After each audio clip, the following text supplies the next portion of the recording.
Assalamualaikum dan salam sejahtera. Hari ini cikgu akan mengajar murid-murid mengenai pendidikan seni visual tingkatan 3 KSSM bab yang kelima iaitu reka bentuk lanskap.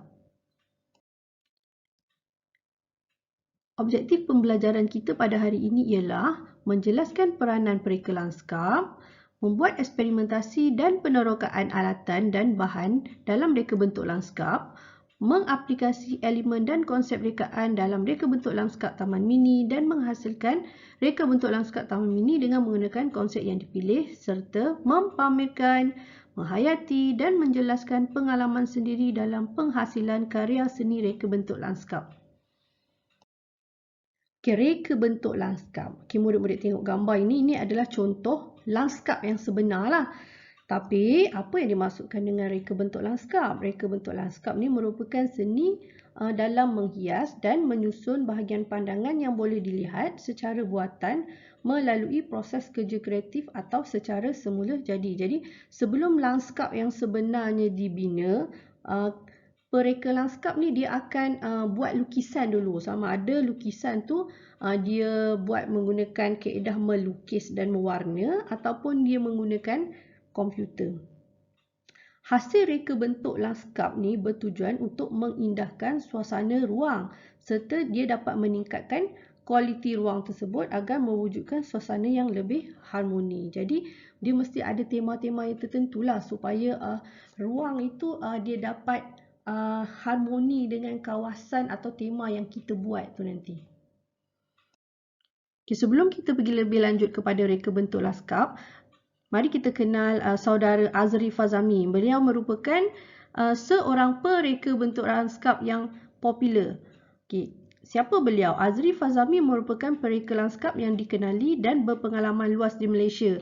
Beliau pernah keluar dalam siri televisyen dan untuk makeover sesuatu rumah lah. Dalam rancangan Tolong Rumahku. Kalau murid-murid pernah tengoklah satu masa dulu dekat TV3. Beliau juga pernah terlibat dalam pergerakan pertubuhan pendidikan, saintifik dan kebudayaan bangsa-bangsa bersatu UNESCO dalam usaha membaik pulih lanskap lama kepada keadaan asal di sekitar Eropah. Floria Garden Show 2014 Putrajaya ini adalah contoh lanskap yang beliau hasilkan dan bersama beberapa orang kawannya lah.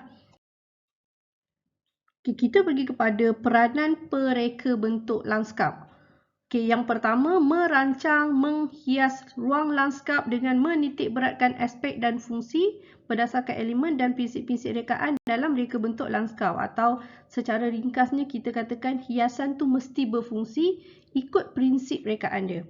Yang kedua, memastikan ruang tersebut dapat berfungsi seperti yang dikehendaki dan bersesuaian dengan keperluan manusia.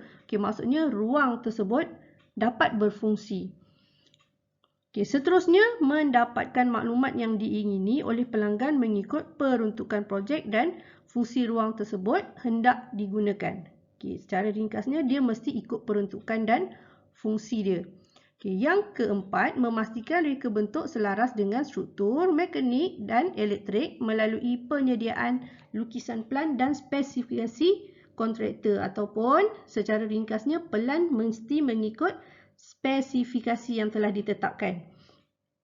Yang kelima, memastikan setiap reka bentuk yang dihasilkan memenuhi standard dan mendapat kelulusan daripada pihak berwajib. Secara ringkas dia mesti memenuhi standard. Dan yang terakhir, memastikan ruang yang dibina mengikut spesifikasi dan gerak kerja berada dalam jadual perancangan serta perbelanjaan pembinaan ruang tidak melebihi peruntukan pelanggan. Jadi ruang ikut spesifikasi dan peruntukan.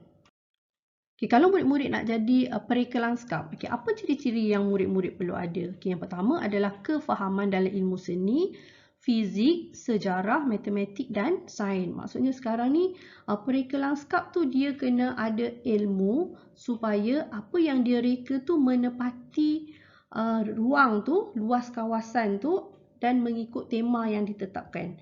Yang kedua, kemahiran menyelesaikan masalah.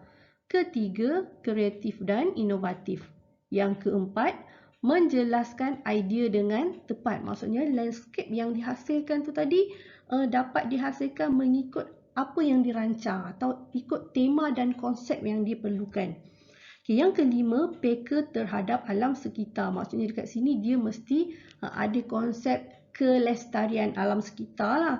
Okay, dan yang keenam adalah kemahiran mengurus kerja. Okay, murid-murid, kalau kita nak buat rekaan bentuk landscape ni, kita kena ikut 5 langkah. Okay, langkah yang pertama, seorang pereka lanskap tu mesti menjalankan inventory dan analisis tapak dulu. Kemudian dia mesti menentukan keperluan yang diperlukan untuk lanskap di kawasan tersebut. Okey. Ketiga, membuat gambar rajah fungsi. Yang keempat, membangunkan reka bentuk konseptual. Dan yang kelima, melukis reka bentuk akhir bagi lanskap.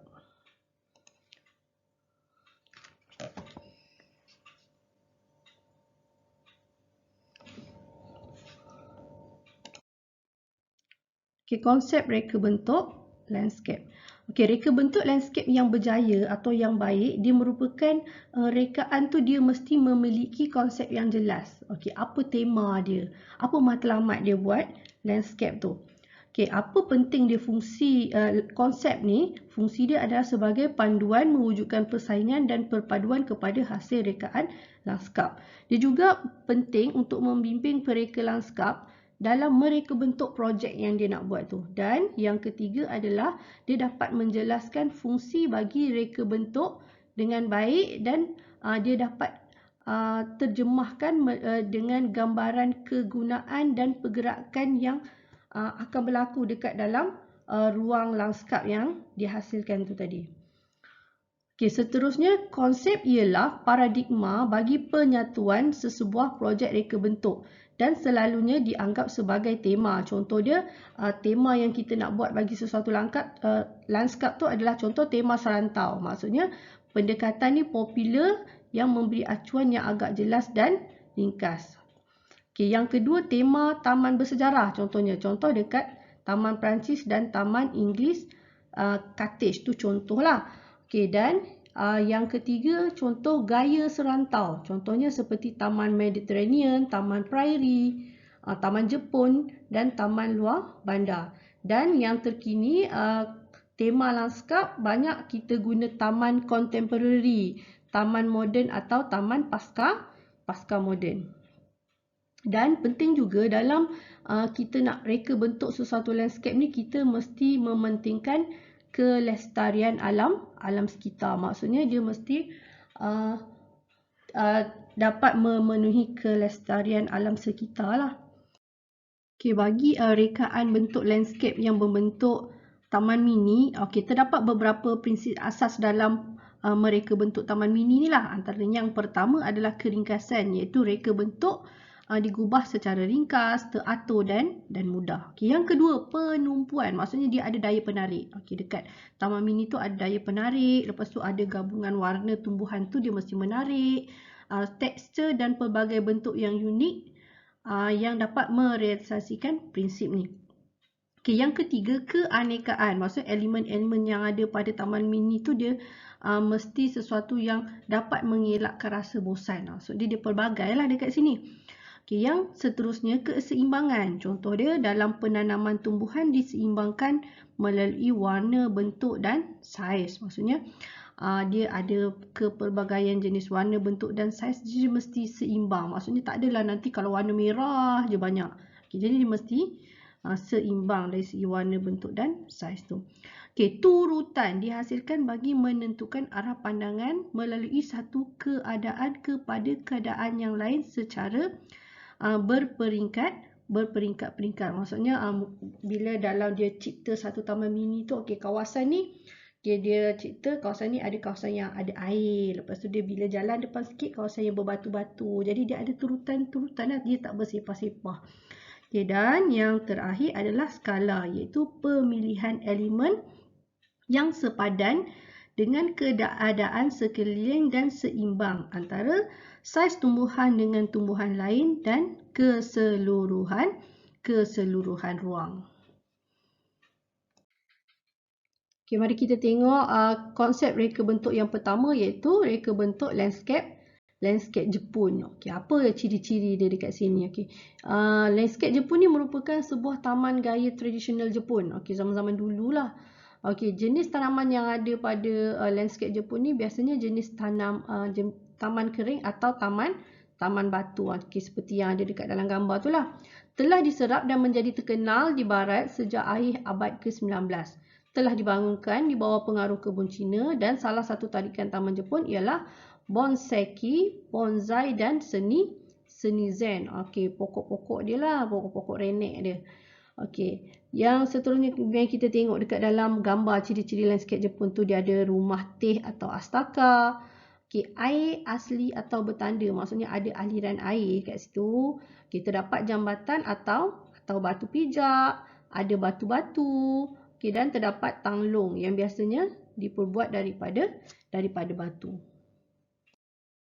Okey, jom kita tengok konsep reka bentuk landscape yang kedua, iaitu landscape Inggeris. Okey, ni orang ramai suka ni, landscape Inggeris ni. Okey, landscape Inggeris ni merupakan gaya landscape yang terhasil di England pada awal abad ke-18. Okey, dalam konsep ini biasanya terdapat tasik, halaman berumput yang bergulung, pokok-pokok, binaan klasik, binaan gotik, jambatan dan seni bina yang menarik. Okey, kita tengok apa yang ada pada landscape Inggeris ni. Antaranya batu kerikil, alat pemagaran atau dinding dengan ciri tradisional. Biasanya ciri dinding ni macam berkotak-kotak. Rumput atau pokok-pokok yang renek. Binaan yang berciri kearcaan. Maksudnya dia ada, biasanya landscape Inggeris ni ada arca. Pokok dan bunga-bungaan. Ini landscape bagi Inggeris. Kita lihat pula konsep reka bentuk landscape Bali. Bali dekat mana? Indonesia kan? Kita tengok, merupakan taman tropika yang merujuk Pulau Bali di Indonesia. Antara elemen yang mempengaruhinya adalah daripada budaya Pulau Dewata seperti penggunaan tanaman yang menjadi salah satu ciri taman ini. Contoh dia penggunaan pokok kemboja dan pandan Bali. Okey, dalam gambar tu lah. Okey, seterusnya penggunaan barangan serta aksesori tradisional. Okey, antaranya patung-patung juga menjadi identiti landscape Bali ni tadi dan dapat membezakannya dengan taman-taman tropikal. Okey, kebanyakan hiasan bagi landscape yang berkonsepkan Bali ni ditampilkan dengan mengetengahkan keunikan flora dan fauna dia. Okey, ada banyak jenis lah. Kalau kamu tengok dekat gambar ni, ada pokok dia macam pokok palma kan, ada pokok-pokok buluh. Okey, yang konsep Asia kan. Okey, kita tengok ciri-ciri dia apa yang ada. Alam semula jadi atau buatan manusia. Struktur ruang yang baik.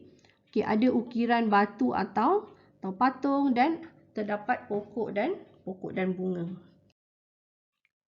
Okey, seterusnya kita tengok konsep reka bentuk landscape Taman Melayu pula. Okey, biasa dekat Malaysia lah Taman Melayu kan. Okey, apa ciri-ciri dia kita tengok. Banyak menitik beratkan hubungan antara manusia dengan persekitarannya kerana masyarakat Melayu sangat mencintai alam semula jadi. Maksudnya ada banyaklah pokok-pokok dekat sini.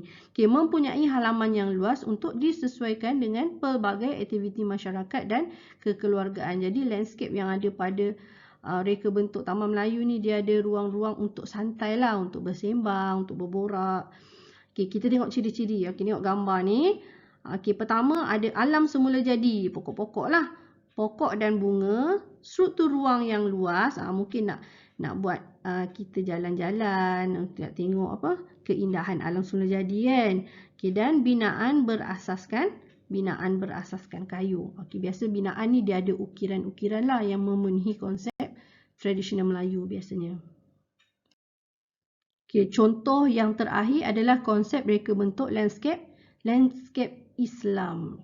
Okey, landscape Islam ni berasal dari Arab dan tersebar ke negara lain seperti Persia, Spanyol dan India. Idea landscape ini berasal daripada kepercayaan Islam mengenai impian taman syurga.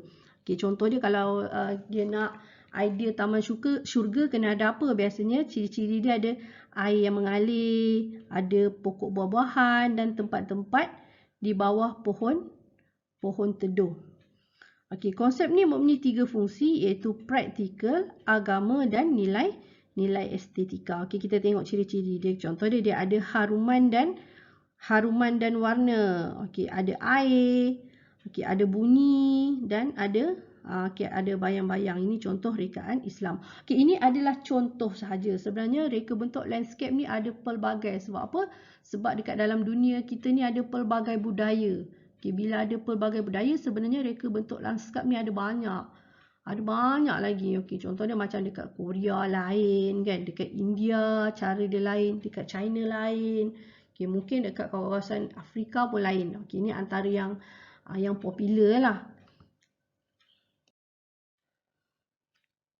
Okey, kita tengok proses untuk mereka bentuk lanskap. Mula-mula pereka bentuk lanskap ni dia kena lukis atau mengenal pasti simbol-simbol tanaman dan elemen lanskap. Contohnya kalau pokok renik tu dia ada bentuk-bentuk dia. Okey, dia maksudnya dia letakkan simbol-simbol yang bersesuaian. Kalau pokok dia adalah pokok besar, okey, ada bentuk-bentuk tertentu. Macam binaan, kalau kayu ada bentuk dia. Kalau binaan tu daripada batu bata, ada dia punya simbol-simbol binaan dia lah. Okey, reka bentuk ni mungkin dia boleh lukis ataupun dia boleh lukis gunakan komputer lah. Okay, yang kedua, melakar gambar rajah buih dengan membuatkan lakaran awal tapak landscape dengan mengambil kira simbol tanaman yang dikenal pasti. Mula-mula dia buat gambar rajah buih dulu lah. Okay, dia lakar. Okay, kawasan ni ada beberapa kawasan yang dia nak bangunkan lah ataupun dia nak bina konsep-konsep tu.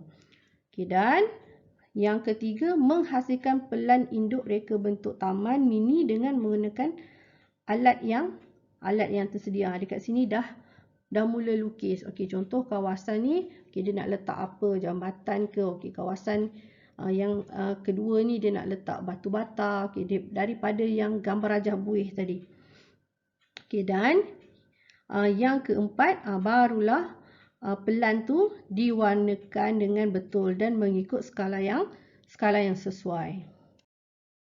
Okey, baik murid-murid, sekarang sebenarnya kita dah habis untuk reka bentuk lanskap. Okey, mari kita imbas kembali apa yang murid-murid dah belajar. Okey, dari segi peranan reka bentuk lanskap, antaranya merancang menghias ruang lanskap, memastikan ruang dapat berfungsi dengan baik, mendapat maklumat yang digini oleh pelanggan, memastikan reka bentuk selaras dengan struktur mekanik dan elektrik, memastikan reka bentuk memenuhi standard dan mendapat kelulusan, memastikan ruang yang dibina mengikut spesifikasi. Antara ciri-ciri seorang pereka bentuk landscape, apa ciri yang mesti ada?